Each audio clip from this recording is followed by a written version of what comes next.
근데 지금 검찰이 어쨌든 간에 뒤늦게 뭐 당연히 뉴스타파에서 계속 보도하고 있으니까 안 움직일 수는 없겠죠. 김건희를 소환하겠다라고 하는 뭐 검토하고 있다 뭐 이런 얘기가 이제 검찰에서 흘러나오고 있어요. 어떻게 보세요? 검찰이 뭐 오늘 명태균 특검이 통과되더라도 뭐 김건희 소환 이렇게 해서 반격을 할 거라고 보나요? 쇼는 하겠죠. 전 쇼는 할 거라고 봅니다. 자기들 살아야 되니까 특검은 필요 없고 저희가 열심히 잘할 수 있습니다. 라고 해야 되거든요. 검찰이 정말 잘합니다 그거. 잘하긴 하죠. 네, 잘합니다. 선수들이니까 일단. 내가 살기 위해서 남을 죽이는 것도 잘합니다. 네. 덮어 씌워가지고 얘한테 덮어 씌워. 그래서 뭐 오늘 저 보니까 이재명 후보가 얘기했듯이 이재명 후보는 본인이 대선 후보 때 했던 검찰에 대한 그 개혁 방안에 대해서 반드시 지켜야 됩니다. 온 국민이 정말 너무 많이 특히 윤석열 정권에서 검찰 출신 윤석열, 검사 출신 윤석열이 한 짓을 봤기 때문에 이대로 놔둬서는 안 된다고 대다수의 국민이 생각하고 있잖아요. 국민이 바라는 그 공정한 수사, 검찰 개혁에 대한 욕망을 다음 대통령은 반드시 지켜야 될 겁니다. 그러니까 어정쩡하게 하거나 그렇죠. 뭐 하지 않게 내가 대통령이 됐으니까 야 나도 검찰하고 국세청 동원해서 뭐 한번 해봐야지라고 하는 순간 전 장담하는데 그 대통령 임기 못 마칩니다. 지금 이번에 우리 국민이 보여준 메시지가 그거예요. 차기 대통령은 이런 걸 해야 된다는 게 그 중에 가장 1등이 검찰 개혁이에요. 그 이제 명태균 PC 얘기를 조금 좀 해볼 생각인데요. 이렇게 또 남았네요. 네, 한 5분 정도 그 얘기를 좀 하고 참. 이제 마무리를 좀 네네. 하도록 하겠습니다.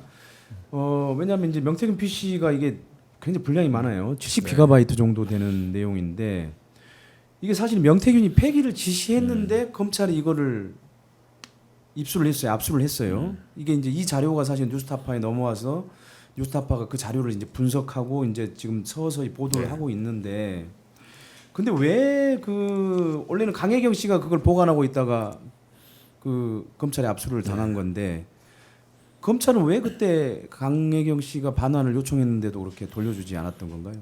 물론 해봤거든요. 자기들이 그 명태균 PC를 가져다 포렌식을 해봤더니 너무 많이 나온 거예요. 지웠는데도 그 삭제를 했는데도 복원이 된 거죠. 근데 이걸 다 어떻게 할 수는 없잖아요. 근데 검찰이 수사를 또 아주 못했다고 할 수는 없는 게 일선 수사관과 검사들 일부는 열심히 했습니다. 그래가지고 그걸 가지고 윤석열, 김건희, 명태균의 그 카카오톡, 텔레그램 대화 280개를 수사 보고서를 만들잖아요. 그게 지난해 11월 4일자 수사 보고서인데 사흘 후에 11월 7일에 윤석열이 대국민담화 열고 명태균과 나는 아무 관계 없다고 얘기를 거짓말을 하잖아요. 명백한 거짓말을 하게 되잖아요. 제가 그래서 드린 말씀이에요. 검찰에서 결정적인 증거를 작년 10월에 이미 확보를 한 거예요. 수사 보고서의 결재 날짜가 11월 4일이지 이런 게 명태균 PC에서 나왔습니다라는 내부 보고는 10월 달에 이미 이루어졌던 겁니다. 근데 11월 마침 수사 보고서가 딱 그런 결정적인 증거가 담긴 보고서가 결재가 되고 사흘 후에 대국민 담화를 한 이유가 뭐겠어요? 수사의 가이드라인을 준 거잖아요. 덮으라고. 그러다 보니까 그 이후에 검사들이 반발을 하는 겁니다. 야, 이후에 우리는 수사를 더 해야 되고 더 확인할 필요가 있고 김건희가 보니까 단순하게 여론조사를 받은 게 아니고 아예 조작을 공모한 흔적까지 있습니다라는 보고서가 또 존재합니다. 검사 7명이 도장을 같이 찍었어요. 이거 굉장히 이례적인 건데 나름대로 이제 평검사들은 자기들이 열심히 하고 우리가 덮으려고 한 거 아니에요라는 증거를 남겨놓은 거죠. 제가 검사라도 나중에 이거 특검 들어오면 내가 수사받아서 제가 감옥 갈 수 있어요. 그걸 나중에 봐줬다고 하면 그러기 위해서라도 이 사람들 살려고 증거를 남겨놓은 거죠. 근데 거기서 끝난 거죠. 윗선에서 그렇다면 뭐 윤석열, 김건희 소환을 하거나 뭐 서면 조사를 해야 되는데 택도 없는 얘기고 그렇다 보니까 다른 뭐 오세훈, 홍준표나 다른 것까지 세트로 다 봐줄 수밖에 없습니다. 요걸 쏙 빼고 오세훈, 홍준표 수사할게요라고 할 수 있나요? 안 되잖아요. 그러니까 아예 통으로 버린 건데 만약에 이제 되게 재밌는 게 검찰이 통상 그 포렌식 복원을 하면 정상적인 과정이라면 수사 보고서 작성하고 필요한 증거 선별 이후엔 나머지는 버려야 됩니다. 폐기를 해야 돼요. 근데 폐기를 안 하고 소위 말하는 검찰의 디지털 캐비넷, 디넷이라는 곳에 올려놓는다고 그랬잖아요. 저희 휴대 기자들 맞아요. 제 전화 한 대는 저한테 동의 안 받고 불법으로 얘들이 올려놨어요. 디넷에 영장도 없이 그걸 가져가 가지고 얘들 이런 애들이에요.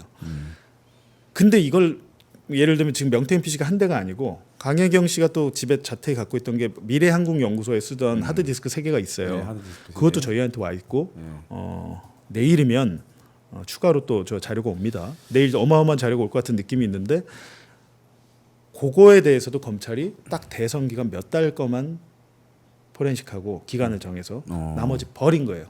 근데 지금 오세훈 수사해야 되지, 홍준표 수사해야 되지 커지잖아요.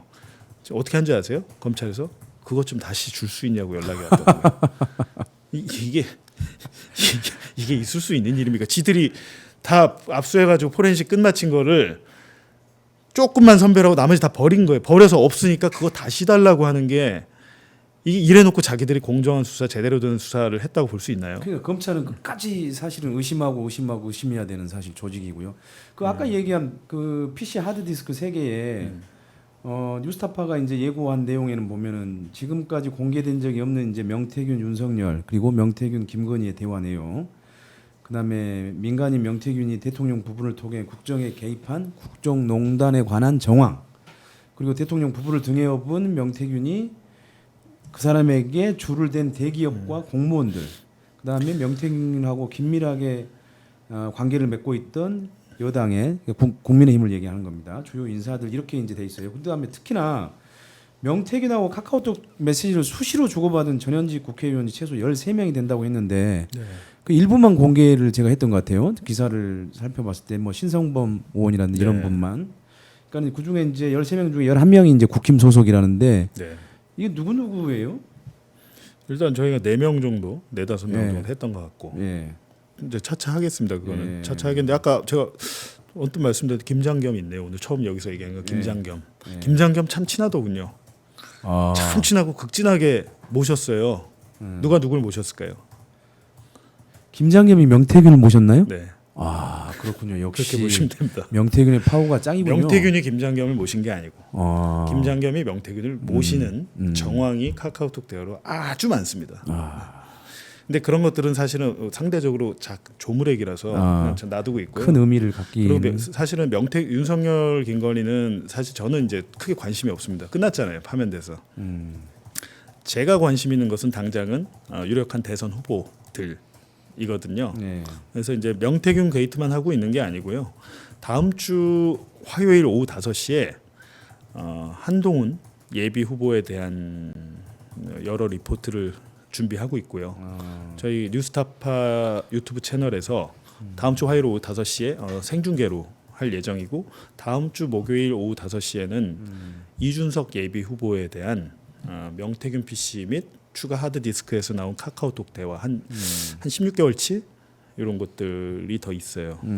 제가 보니까 본인이 하는 말과 여기 내용들은 상당히 좀 다르더라. 상당히 다르더라. 한번 보시죠. 이준석 후보가 뭐 홍준표처럼 저렇게 나올지 어쩔지. 다음 주 화요일 날에 보도하는 내용은 그러니까는 명태균 게이트에 한동훈이 처음 등장하는 장면이 되는 걸까요? 아니고요. 예. 본인과 관련된 검사 시절 관련된. 그러니까 명태균 사건과 관련된 자료하고 별도의 취지를 통해서 검사 시절에 있었던. 상당히 좀 기대가 되는데. 이게 뭐 어떤 건가요? 뭐 예를 들어서 뭐 검사의 업무와 관련된 겁니까? 아니면은 뭐 검사의 업무하고 상관없는 어떤 일인가요? 검사가 하면 안 되는 일을 한 거 아닐까요? 안 되는 일을. 근데 거기는 당연히 윤석열도 세트니까. 검사 공무원으로서 검사로서 고위 검사로서 해서는 안 되는 일들 혹은 고위 검사가 이런 생각을 하고 있구나. 이런 생각을 하는 게 진심이라면 이거는 공직자가는커녕 선출직은 더 안 되겠는데 저는 그런 생각을 했습니다.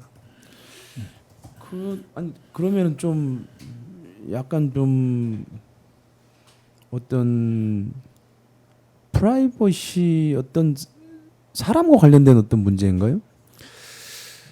어떻게 보면 일부는 이미 이제 뭐 채널 A 사건이나 고발 사주 사건 나왔잖아요. 제가 보니까 우리가 이 두 사건에 대해서 대다수 언론이 복잡해서 아니면 그때 이게 대선 때 터졌던 거잖아요. 2021년에 대선 때 터진 일인데 어물쩍 넘어갔습니다. 근데 아마 고발 사주 사건 수사 다시 할 것 같거든요. 고발도 다시 돼 있고 지금 공수처에서 수사를 한다고 그러는데 아마 정권 바뀌면 저는 이거 100% 할 거라고 보는데 윤석열, 김건희, 한동훈입니다. 이 사건의 피의자는. 예. 근데 그렇게 돼서 될 건데 우리가 알지 못했는데 저희가 보니까 뭐 윤석열 검찰총장 징계 취소도 있고 뭐가 되게 많았더라고요. 예. 요거에 대해서 좀 정리가 되고 있고 물증으로 볼 수 있는 것들이 있어서 한동훈 카카오톡 일부가 있는 것 같더라고요. 또 한동훈의 카카오톡. 그래서 그런 것들 등등 해서 정리를 해서 지금 다음 주 화요일에는 뭐 아시겠지만 저희가 인원이 좀 적잖아요. 네. 인원이 맞는 제가 옛날 JTBC 같았으면 이번 주에 다 했을 텐데 인원이 없어서 천천히 할 수밖에 없습니다. 저희는 근데 천천히 하지만 저희는 되게 꼼꼼하게 내용이 좀 깊이 있게 할 테니까 다음 주 화요일 오후 5시 잊지 마시고 저희 유튜브 뉴스타파 알겠습니다. 채널 보여주시면 됩니다.